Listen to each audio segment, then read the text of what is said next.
Hey, salut à toutes et à tous. Je vais vous parler dans ce podcast de fibres, leur utilité, leurs problèmes, en gros comment un petit peu interpréter les différentes recommandations, comment interpréter les quelques signaux que vous pouvez avoir selon ce que vous mangez comme repas, au niveau de la digestion, au niveau des gaz, au niveau, bon, on va parler de choses concrètes, hein, on va parler de, de vos selles aussi, à quoi ça ressemble concrètement. Et l'idée est surtout d'essayer de s'y retrouver par rapport aux différentes recommandations. Donc, premier problème, je pense que c'est très facile de retenir que les fibres sont l'allié parfait pour la santé.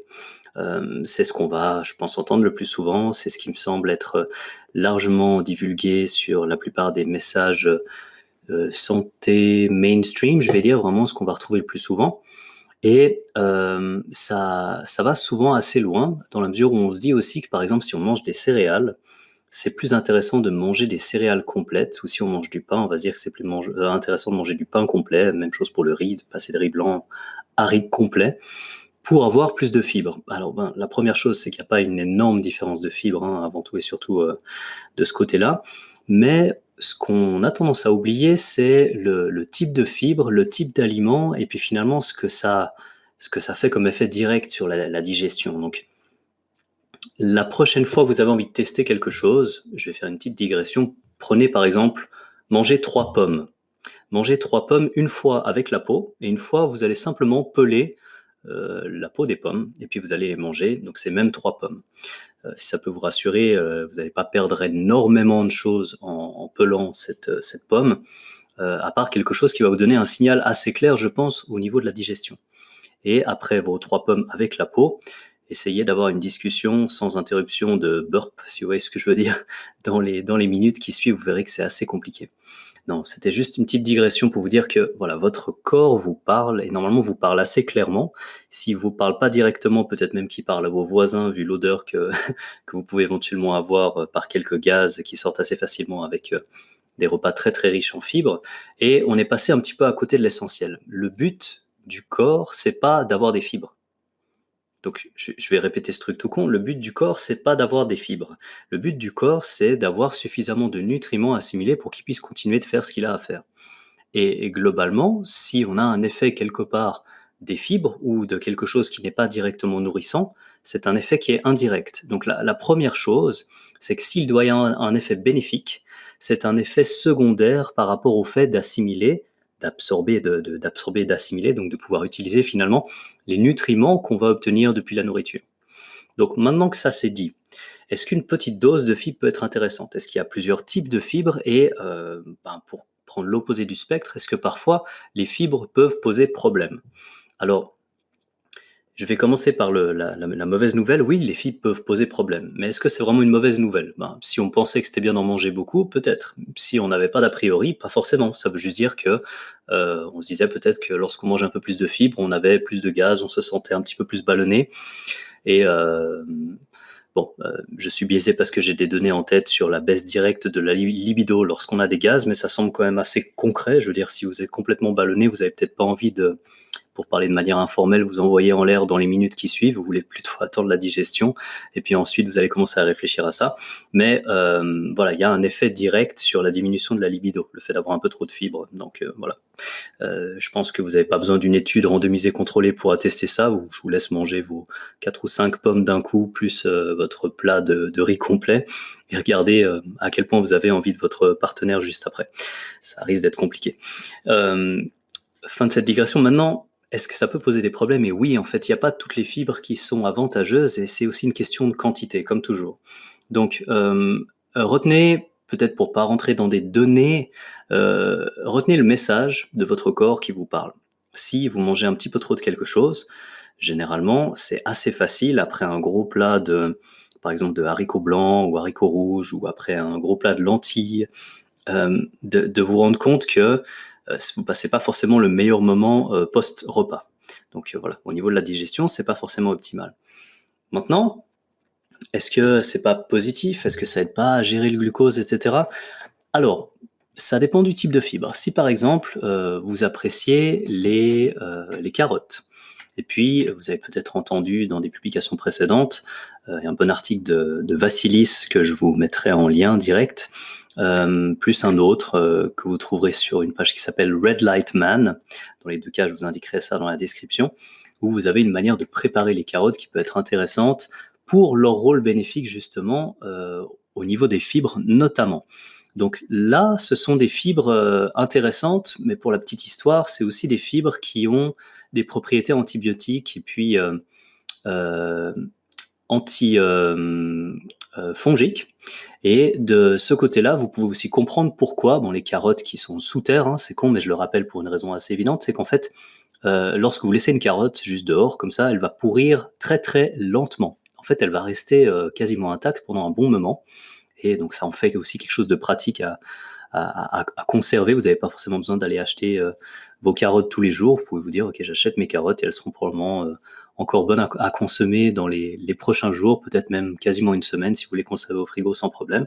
Et c'est parce que justement il y a une protection inhérente dans la carotte elle-même, ce qui fait que ça en fait quelque chose de tout à fait intéressant pour réduire la quantité de lipides au niveau du sang, mais aussi favoriser l'élimination de la bile qui peut contenir pas mal de choses problématiques qui ont été justement métabolisées, détoxifiées par le foie, et puis des choses comme les œstrogènes peuvent simplement plus facilement évacuer votre corps grâce aux carottes. Mais ça, c'est une propriété, par exemple, des carottes. C'est quelque chose que vous pouvez trouver avec le bambou, c'est très intéressant. Mais c'est pas quelque chose à aller trouver avec absolument tout. Si à la place de ce type de fibres, vous décidez simplement de consommer une plus grande quantité de fibres qui contiennent par exemple de l'acide phytique, on parle d'antinutriments, c'est quelque chose qui sera largement moins bénéfique pour le corps. Donc, sans rentrer trop dans quelque chose de compliqué, parce qu'on pourrait commencer à parler des différents composants qu'on peut trouver, on pourrait parler de lignine, on pourrait parler de plein de choses, tout n'est pas super positif et il y a une partie industrielle aussi que vous devez savoir. Des fois, le fait de rajouter certaines fibres dans les produits industriels, c'est juste une manière de gagner quelques grammes pour vendre quelque chose de plus cher alors que concrètement, ça coûte rien. Donc là, en l'occurrence, évidemment, c'est une aberration, mais on se dit, mais si on sort des produits hyper industrialisés et qu'on parle juste de légumes et puis de fruits, probablement vous aurez quelques fibres et c'est très bien. Mais si vous essayez d'avoir 40 à 50 grammes de fibres avec des fruits, ça va devenir compliqué. Ça fait quand même, c'est pas 2 ou 3 fruits, on parle peut-être d'une petite dizaine. Et le reste que vous allez avoir finalement, c'est essentiellement du sucre. Donc même si vous parlez par exemple d'un effet matrice ou de l'effet bénéfique des fibres, et cetera, c'est pas quelque chose qui va compenser, de manière, complètement folle, la quantité de sucre que vous allez avoir à côté. Donc le message peut être indirect avec ça, c'est que finalement peut-être ce qui est intéressant dans les fruits, c'est aussi le sucre. Alors ça, ce serait quelque chose à amener avec un peu plus de temps que lors de ce podcast unique, parce que si on parle de sucre, il faut évidemment le mettre dans un contexte bien précis et expliquer pourquoi ça peut devenir intéressant, parler du sucre qui vient de fruits qui ont un goût sucré ou de légumes qui ont un goût sucré et puis pas de sucre qui a été rajouté par l'industrie, bien sûr, mais je faisais juste cette petite digression pour dire que, a priori, c'est quand même très difficile d'avoir une énorme quantité de fibres directement à partir de fruits, et que c'est bien sûr possible par rapport aux légumes, mais que globalement, ce qui est intéressant aussi dans les fruits et les légumes, c'est la partie qu'on va directement assimiler. Et globalement, plus vous montez dans la quantité de fibres que vous allez avoir pour le côté des céréales, plus vous risquez d'avoir des soucis du côté des antinutriments. L'acide phytique est un des antinutriments que vous pouvez garder en tête, mais globalement, ça ne va pas vous apporter des effets vraiment bénéfiques. Donc, pensez oui à quelques fibres, donc mangez vos fruits plutôt que les boire sous forme de jus si vous voulez, il n'y a pas de problème, mais plutôt que d'ajouter des fibres depuis dans du pain complet, par exemple, ou dans des céréales complètes, essayez plutôt de vous dire, voilà, ajoutez peut-être une salade de carottes par jour, et puis comme ça vous aurez des effets directement bénéfiques par rapport à ces fibres-là spécifiquement, mais vous n'aurez pas les soucis qui viennent avec, par exemple, si vous consommez, je sais pas, du son d'avoine ou ce genre de choses, simplement pour remplir le ventre, mais ne rien apporter du tout, vous risquez bien d'avoir plus de problèmes qu'autre chose, et puis plutôt que de faire une énorme recherche, essayez simplement d'écouter votre corps juste après avoir fait ça. Je veux dire, si vous mangez énormément de salade sans rien d'autre à côté, vous n'allez pas forcément vous sentir bien après. Si vous mangez énormément, vous rajoutez énormément de son d'avoine partout parce que vous êtes à la diète et puis vous essayez juste de vous remplir le ventre, vous n'allez pas forcément vous sentir bien non plus. Peut-être que vous serez ballonné et du coup vous aurez plus faim, mais ce sera pas parce que vous vous sentirez satisfait, satisfaite, ce sera simplement parce que vous êtes pas bien. Puis forcément, après, on n'a pas envie de manger plus lorsqu'on a déjà un peu mal au ventre. Donc, écoutez votre corps. C'est tout con, des fois, ça peut sembler aussi simple que ça.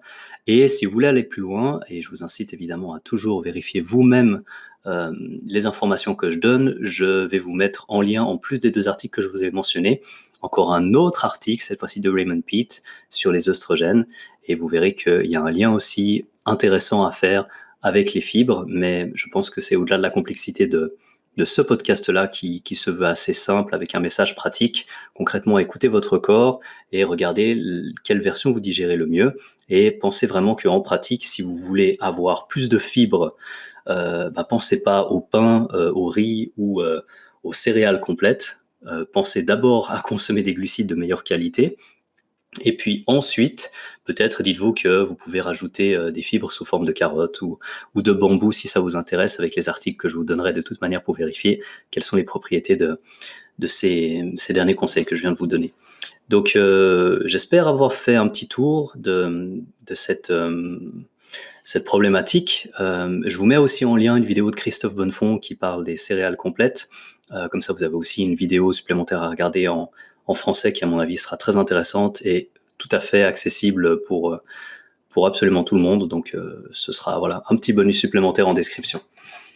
Je vous souhaite une magnifique fin de journée, puis je vous dis à la prochaine. Ciao!